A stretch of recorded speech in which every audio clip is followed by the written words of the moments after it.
When commencing the study of epistemology, we have the difficult question of how to start. The object of our study is clear, knowledge. But how do we go about studying knowledge? It seems like such a perplexing question, yet we cannot move one step forward without answering it.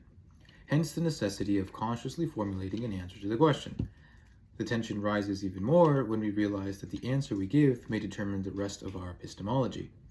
Luckily for us, we have the advantage of centuries of history of philosophy to consult. Among this grand scheme of solutions, we are presented with Descartes' Methodic doubt. It simply claims that we should start by doubting everything that is doubtable. If we were to ask Descartes how to start epistemology, he might respond with the following words: I was convinced of the necessity of undertaking once in my life to rid myself of all the opinions I had adopted, and of commencing anew the work of building from the foundation, if I desire to establish a firm and abiding superstructure in the science. Get rid of all opinions, search for the foundations, commence anew the work of the building. These ambitious goals naturally lead us to fascinate over the ideal of a perfect knowledge. Nevertheless, what if we are able to doubt a methodical doubt itself? This would allow us to discard one of the most influential starting points in the history of epistemology, and this is precisely what we aim to do in this presentation.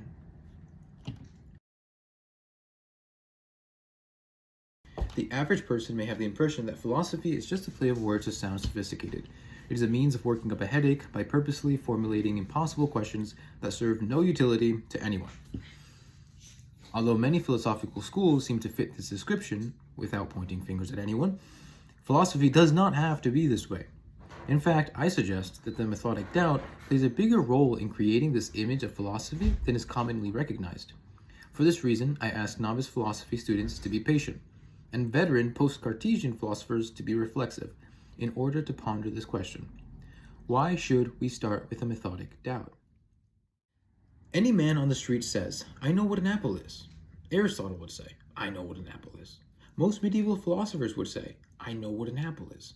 So when a philosopher tells us he doesn't know what an apple is, or that we shouldn't claim to know what an apple is, what can we make of this? For starters, we should emphasize that no one before Descartes intentionally doubted the exterior world, and no one in the history of humanity has ever been able to live by doubting the exterior world. Therefore, we are very reasonable to request Descartes to convince us of a methodic doubt before accepting it. The burden of proof is on the new method, not the traditional approach that has given results in the past. Therefore, let us bring to mind what might be Descartes' answer to our request for reasons. Now, although the utility of a doubt so general may not be manifest at first sight, it is nevertheless of the greatest, since it delivers us from all prejudice, it affords the easiest pathway by which the mind may withdraw itself from the senses, and finally makes it impossible for us to doubt whatever we afterward discover truth.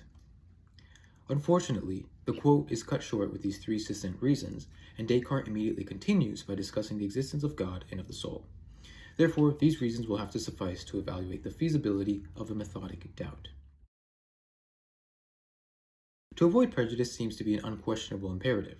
Yet, is it reasonable to demand an absolute purge of human prejudice the way Descartes claims we should? It seems that a methodic doubt prohibits us from taking any step forward in an investigation until we have done so.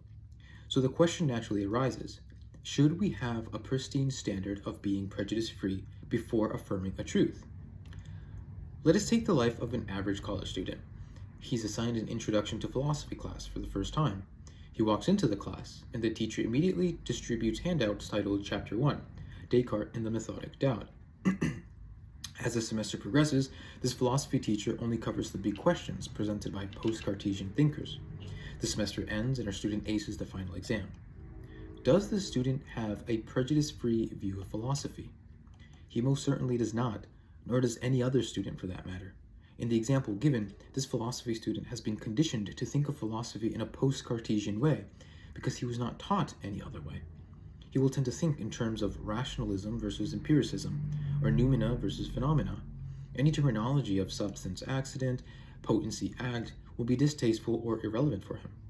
And all of this as a result of how philosophy was introduced to him. This reality is applicable to all human upbringing and education.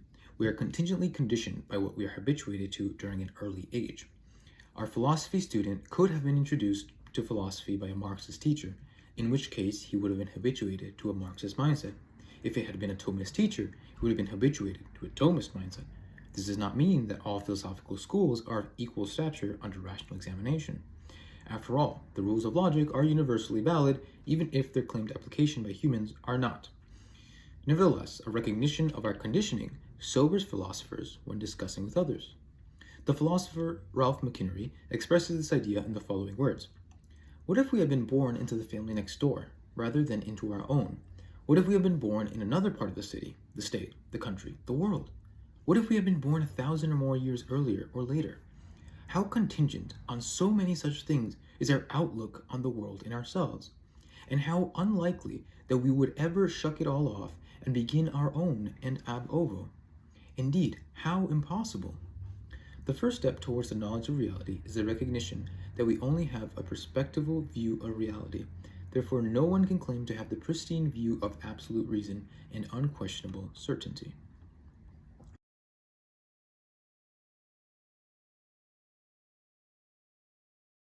The second reason for methodic doubt is not novel to the history of philosophy. Parmenides already warned us against the danger of our senses that hid the reality of being as one and immobile. Luckily, this brought up the question of the reliability of the senses, and many other metaphysical questions, early in the history of philosophy, and several points can be made to ease our distrust against the senses. Descartes is disillusioned with senses because of their frequent unreliability. Because we cannot place absolute trust in them, we should not trust them at all, according to the methodic doubt. All that I have, up to this moment, accepted as possessed of the highest truth and certainty, I received either from or through the senses. I observed, however, that these sometimes misled us, and it is the part of prudence not to place absolute confidence in that by which we have even once been deceived. As an initial remark, we should recall the perspectival view of human knowledge, which also applies to sensible knowledge. A man holding a coin in front of him sees it circular. The man beside him sees it flat. The coin itself is not changing, but our view of it is. From one perspective, we perceive the coin round. From another perspective, we perceive this same coin flat. This does not mean that our senses are unreliable, but only that our immediate perception of an object is not the only perception possible of the same object. The scholastic distinction of the three conditions for reliable sensations also reassures of the utility of sensations. There must be an appropriate object to be sensed, there must be an appropriate medium through which the object is sensed, and there must be an appropriate or healthy sense organ to perceive the object. If we miss any of these three elements, we are probably deviating from the natural perception of an object. For example, we cannot perceive unicellular life with our eyes because unicellular life is not an adequate object for our eyes. The common illusion of a stick bending in the water would be an example of an inadequate medium. We are observing the stick through air and water, two different mediums that distort our perception of the one object. And lastly, a blind man will not perceive light coming from the sun, not because it does not exist or does not actually stimulate our sensory organs of sight, but because his sensory organs of sight are dysfunctional. Here we must remember that Descartes is deviating from the traditional answer to the question of perceptions, so that the burden of proof should be on him to show why these answers are unsatisfactory. Of course, there's still lots more to be said about sensations and their reliability, but there does not seem to be a reasonable fear to justify their dismissal altogether. We have sufficiently grown in the history of science to know that paradigms shift. Knowledge can vastly expand with certain presumptions, but then those presumptions are disproven, so those discoveries have to be reinterpreted into a new paradigm. Would this constant change of paradigms justify rejecting science altogether? Of course not. What it does teach us is that the future may hold a more precise and richer explanation than the explanation we now use. The same could be said of philosophy. Thomism, for example, is intentionally trying to reformulate eternal truths into more precise explanations in dialogue with modern concerns. This seems to be the most natural way to develop human knowledge from one generation to the next. Yet this would not be the case if methodic doubt delivers on its promise. Descartes claims that everything known afterward, everything deduced after methodic doubt, would be known with the same degree of absolute certainty. There would never be the need of readjusting or perfecting the system because it already is as perfect as any system can be. If this ideal is actually accomplished, then it really would be a revolutionary discovery. Yet, we must consider in the concrete, and not just an abstract hope, what kind of system was accomplished with a methodic doubt. Unfortunately for Descartes, his philosophy did not inherit the name of perennial philosophy. Ironically, for a philosophy that claimed undoubtable truths, many of them were doubted almost immediately by contemporary philosophers. Among these critiques, we find the common idea that Descartes did not doubt hard enough in order to follow his own method. For example, he supposedly proved the exterior world by relying on the existence of a good God. But how did he arrive at the existence of a good God? He relied on his view of a Christian God, which he was taught since childhood. Yet there is no universal imperative that we conceive God with the attributes of the Christian God. And it just so happened that Descartes found this conception in his mind in order to reach the exterior world.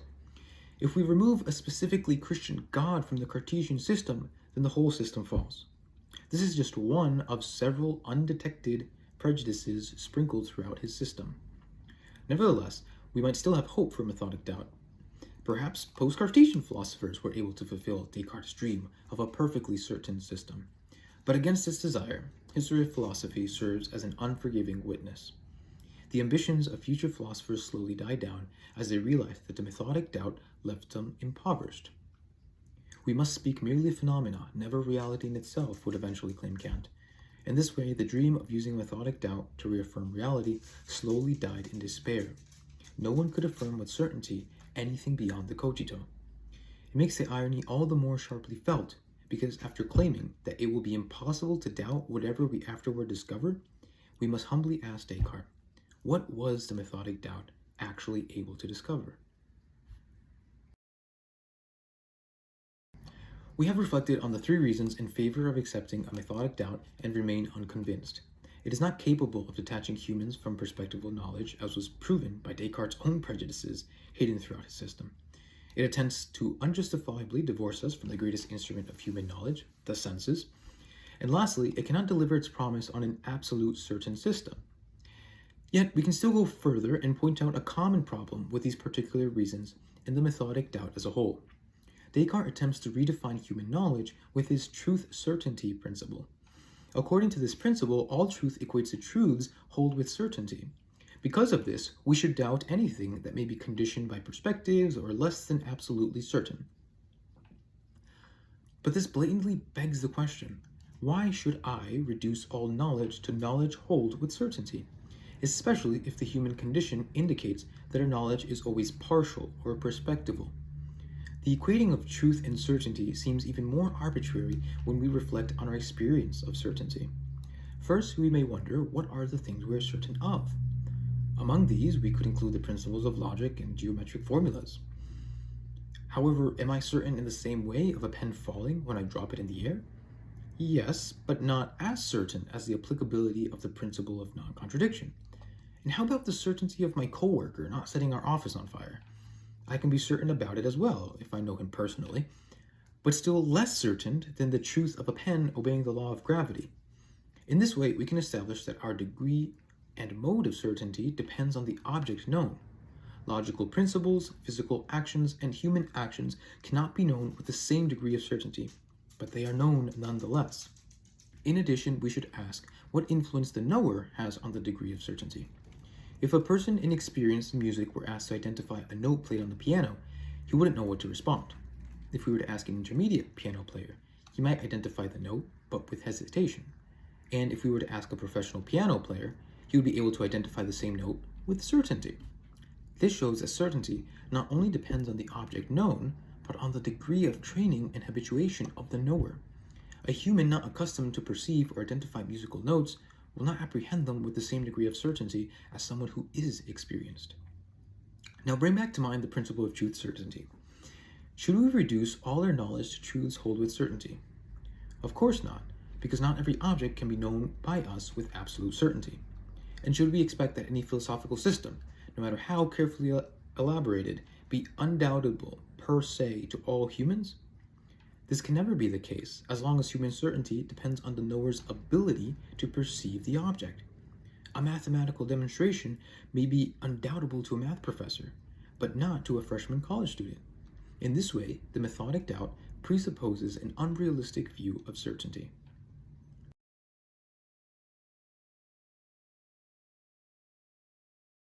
Our investigation has led us to rely on various sources of information. We attempted to dialogue with the history of philosophy, consult our interpersonal experiences, and be open to Descartes' voice through his works. It is only by looking beyond ourselves in this way that our perspectival knowledge can find objective truth. What a contrast with the Methodic doubt, which blocks off all of these sources. Truth is not discovered in dialogue, but in monologue. My cogito itself contains the promise that it will reach beyond itself, and a supposed perfectionist standard of knowledge is the pathway to objective truth.